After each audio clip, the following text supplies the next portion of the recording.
Good morning, everyone. So today we are going to be looking at structure and sentences within the writing exam. So our session intent today is using the correct verb tense throughout sentences and paragraphs. Practice spelling of common specialist words required for writing at level 2, including recapping the spelling of correct homophones, understanding the correct form and structure and formats of level 2 writing, and understanding how to correctly use complex sentences and organisational markers.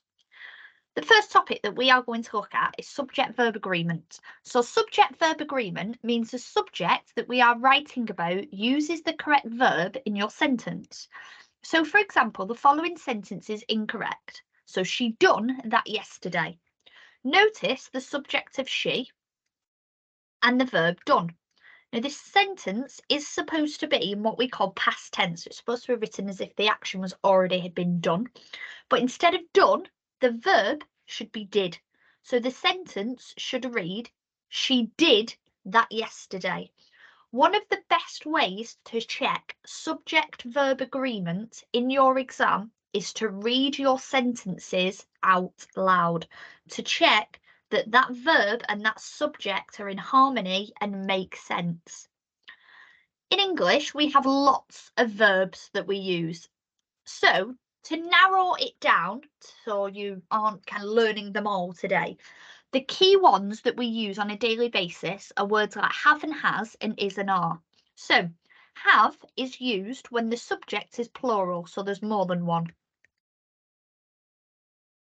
For example, the boys have had lunch. Has is used when the subject is singular, so there's just one. The boy has had lunch. There's only one boy, he is eating his lunch. Then we have is and are. We use is when the subject is singular, so there's just one. He is eating his lunch. And we use are when the subject is plural. They are eating their lunch. So more than one. So what we're going to have a go at is we're going to have a go now at identifying which verb is incorrect in the sentence and writing the correct one. So, sentence 1, they has to go and collect their children from school. Which sentence needs replacing and with what? So it's the word has and it needs replacing with the verb have. They have to go. It's plural. They have to go and collect their children. Second sentence, we has to make sure we read the health and safety notice. What sentence needs replacing? It's the has again, and because we've got plural, it needs to be have. Okay, sentence 3. The business have got lots of problems with its finances. What verb needs replacing? It's the verb have, and because business, one business, singular, it needs to be has. Then sentence 4, plastic pollution are becoming a massive problem across the world. Pollution, we're talking about one singular thing, so are needs to become is. And then everyone are responsible for taking care of the planet. Everyone, singular thing, is everyone is responsible. And that is how we can help ourselves with our subject-verb agreement. We're reading those sentences out loud, identifying the verb that we think is incorrect and replacing it with the either singular or plural form. Okay, one part of your writing exam is about your spelling, punctuation and your grammar. Spelling, punctuation and grammar is only worth 44%, so less than half marks in your exam. So it's not required to spell every single word correctly to pass, but you are expected to words that you use in everyday life. Now what I've done, I've taken a selection of words that you are likely to be using in your exam, whether you're writing a letter, an email, an article, and what I want you to have a go at is I want you to rewrite the spellings out. So write the incorrect spellings, which are on the left, and then write the correct spellings next to them, which you believe, you think, you know how to correct them. So we'll just have a go at those for a couple of minutes.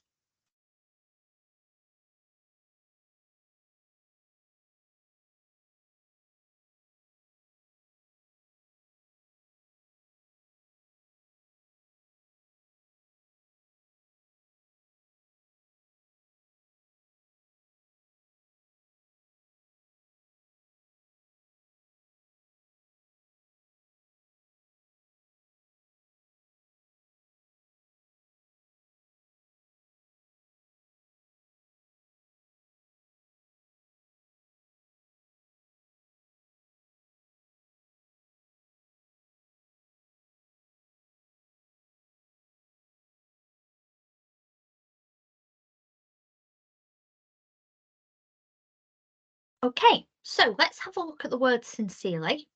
So we've got S-I-N, and then we are missing the E after C for sincerely. Then business, B-U-S-I-N-E-S-S. So it had too many S's within our first one. Believe, B-E-L-I-E. So we're changing those around V-E. Opinion, O-P-I-N-I-O-N. So I'll just highlight where we've made the changes.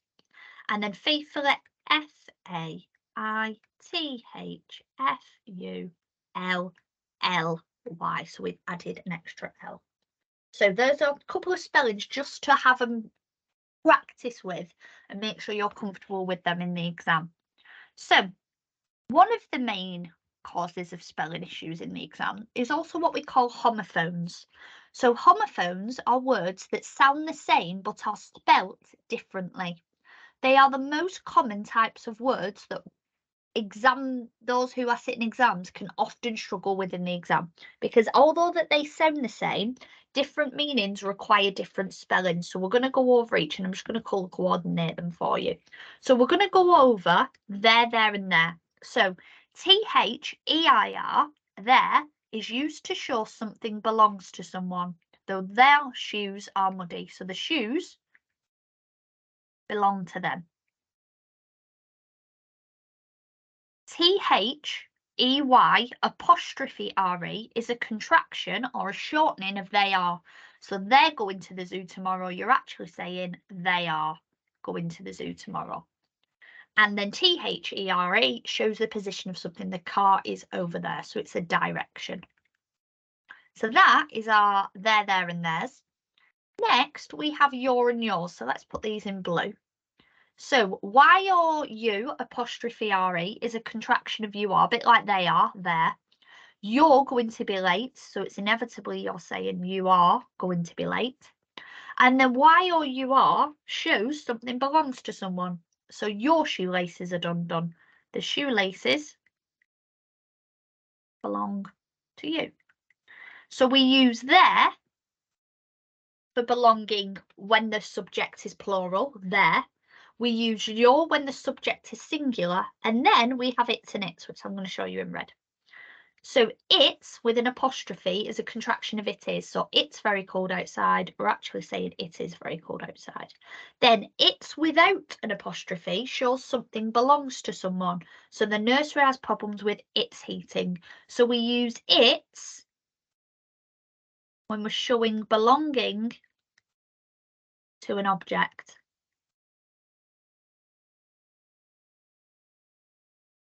Something that's not human. So they are our homophones. So what we're now going to have a look at, changing those homophones within sentences to make sure the sentence makes sense. So the planet is suffering with problems with its plastic waste. So look at our options of its and its. So we've got its and it is. So the planet is suffering problems with its plastic waste, or it is plastic waste. It's going to be our first option here, its plastic waste. Sentence 2, when deciding on a place to visit, their favourite place has to be London. So we've got their favourite place, their favourite place, or their favourite place. Now with this one, you think favourite place, whose favourite place are we talking to? So we're talking about persons, so it shows belonging, so it's our first one here, T-H-E-I-R. Then sentence 3, firstly in writing discuss the council's ideas around the new supermarket and plans for its construction. So it's or it is construction. So it's makes sense in our sentence. And then our last one, we've got a bit of a double whammy here. I have a complaint about the service of your company. Their customer service was not satisfactory, as they're constantly talking amongst themselves whenever I enter the shop. So we're referencing the customer service belongs to the company. So our first response is going to be their customer service, and is not satisfactory as they're constantly talking. So is it they're constantly talking or they are? So they are constantly talking because it's something that they're doing. So it's T-H-E-Y apostrophe R-E. And that is our homophones section. Okay, The last section that we are going to look at today is the actual organising and content of your writing. So at level 2, you are expected to create pieces of writing in the following formats: letters, articles, reports, emails and reviews. Each text type has a different format, so understanding how to lay out the text you are writing is super important and key to passing your exam. So what we're now going to do, we're going to have a look at each of the formats for the exam and understanding how to set them out so we get those structure marks. So the first one is a formal letter. And what's really important in a formal letter is that your writer's address is in the top right-hand corner. Underneath, we then put the date in full. Then, on the left-hand side, you write the address of the person you are writing to. Then, you include your salutation, so of who you're writing to, and then your introductory paragraphs. You will then write a closing. So we use yours faithfully if we haven't written the name in the salutation. Or something like if we've written "to whom it may concern" or "dear sir, madam," we use yours faithfully, yours sincerely, if we have written a name.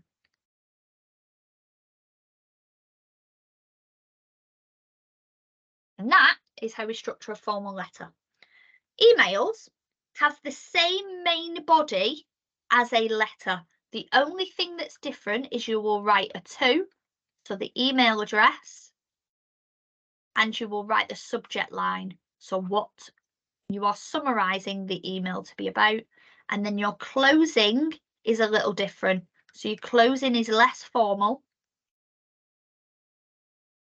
So it might be "best regards," "best wishes," like that, or "kindest regards" or "kind regards." And that is how we set out a letter. An email, sorry. Then we come to this, which is the article. Now, this is one of the main texts that will come up in your exam. So it's really important to revise this. So it must have a heading in bold and underlined. Super important. It can be in bigger font than the rest.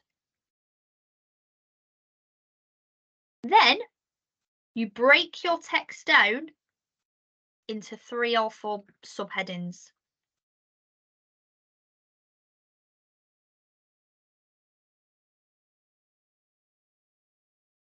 What's also important, in one of those subheadings and one of those paragraphs, there must be bullet points.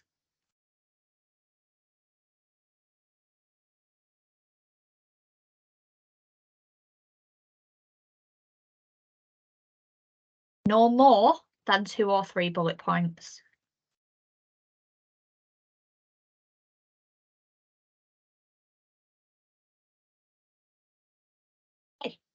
And that is how we set out an article. A report has the same structure as an article, but you might decide to add in a table.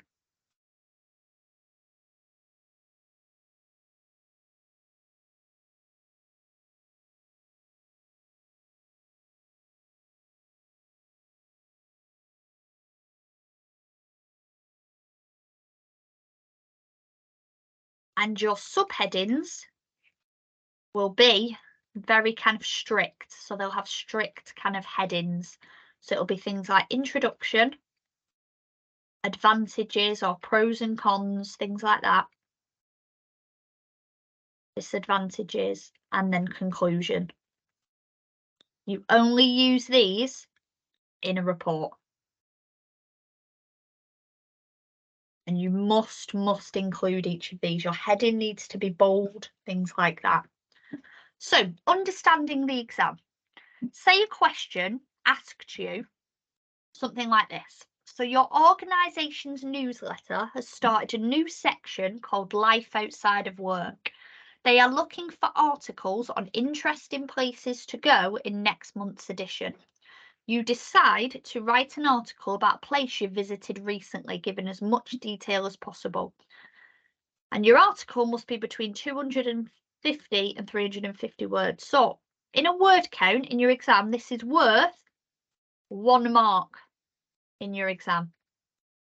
At the bottom of your electronic system, when you are writing, it will show you how many words you are up to. If you get 249 or 351, you will not get the mark, and it will affect your spelling, punctuation and grammar marks, because you must hit the word count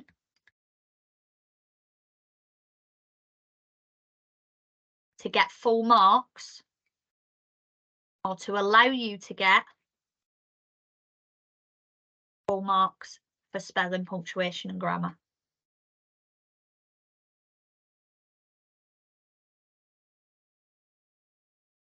So let's have a look now at what the question's actually asking us to write. So it's saying it's looking for an article, so we know we need headings.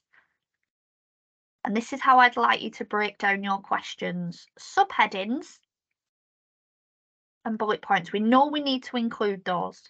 And it's about interesting places to go. So we're encouraging the reader to go to a place that we think is interesting. So let's have a look at this example. So this person has decided to write an article all about London and why London's a great place to visit.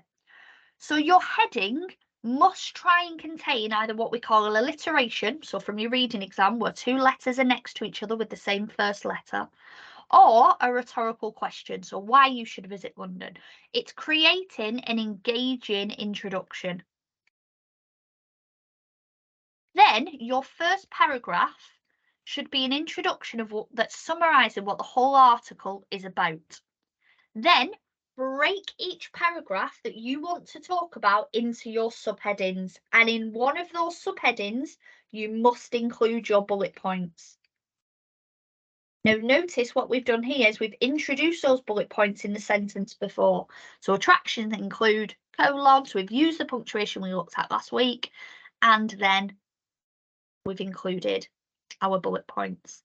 Then your final paragraph should be your conclusion, where you summarise everything that your article's talking about and encouraging your reader to do what you're asking them to do. So here we're encouraging them to visit London. What's really important as well is to vary your sentence length. So here we've got a very short sentence and then we've got some really explained sentences. So what you need to do is try and vary a mixture of short, a mixture of long sentences for effect. That is going to get you the best possible marks in the exam. And when it comes to sentences, we're now going to look at our very last few topics for the exam.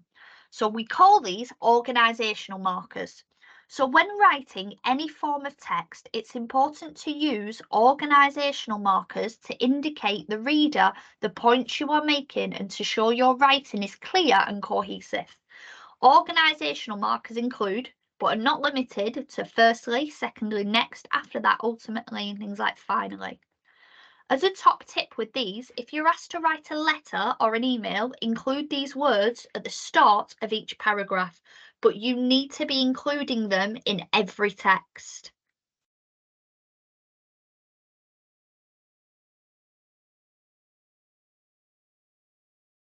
Every text, so every question, not every sentence, every question. So based on the organisational markers of these 3 sentences, it tells you and it helps indicate an order.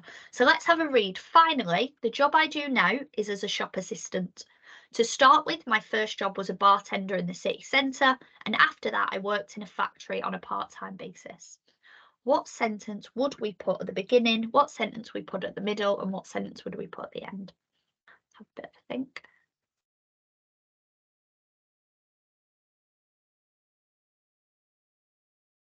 Okay, and you're right. We would start with My first job was at a bartender in a city centre. Then we would write after that I worked in a factory on a part-time basis. And then finally, the job I do now is as a shop assistant.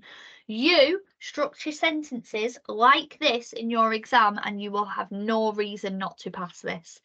We need to make sure you're including those organisational markers. And then our last one. So our last little thing that we're going to look at today is what we call complex sentences. So a complex sentence is a sentence that contains a main and subordinate clause. A main clause is a simple sentence containing one piece of information. For example, I went to the park. This sentence makes sense on its own. A subordinate clause doesn't make sense on its own and it needs a main clause to make sense. But a subordinate clause contains words like this within the sentence.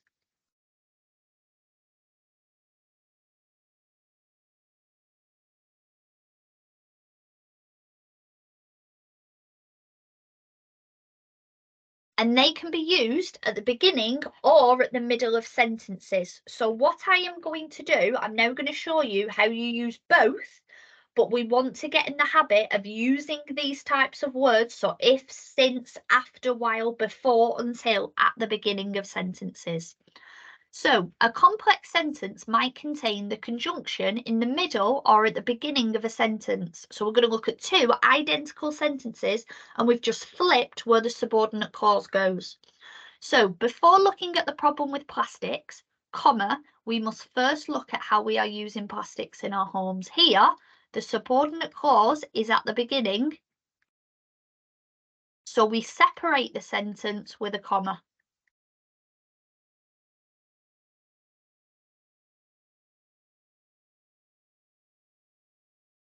Then we must first look at the problem, or first look at how we are using plastics in the homes before looking at the problem.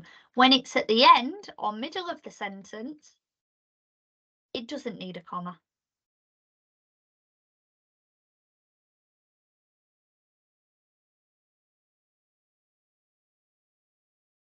Okay, so looking at the conjunctions below, write a sentence including a subordinating conjunction at the beginning of the sentence about your routine at work. So what I want you to have a go at, and I'm going to explain one to you. I want you to now have a go at writing a sentence using those words at the beginning, so they must be at the front of the sentence, about your routine at work. So, for example, if I was working in a nursery, I might say, if it is raining,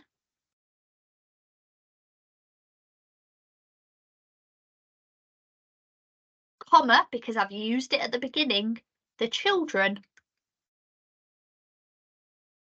will play indoors.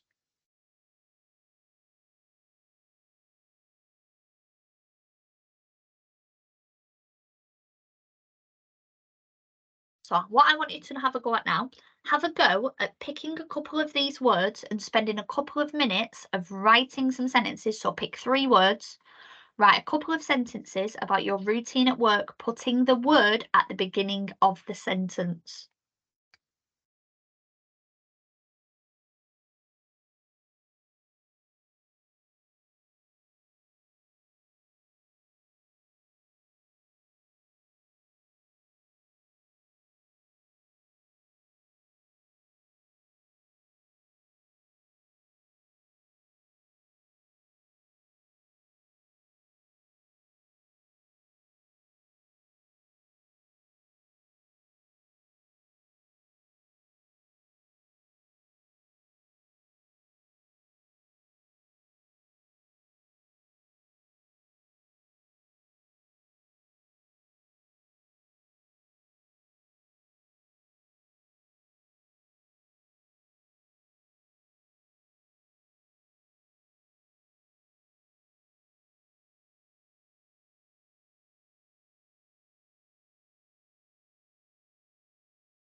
Some examples that we could have as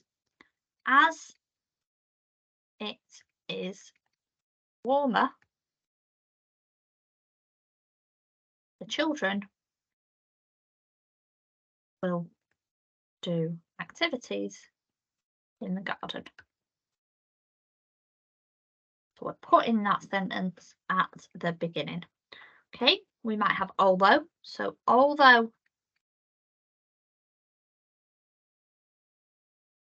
I am the manager, comma, I still do the same activities as other staff. And that is how we write our complex sentence. So you want to try and include at least 3 to 4 or 2 to 3 of these per paragraph in your writing. So try and include 2 to 3 of these per paragraph in your work. And that is everything that you need to know for your structuring sentences and your writing at level 2. So alongside this lesson, there is a worksheet to complete. So I will send both the PowerPoint and the worksheet alongside the video recording. Thank you.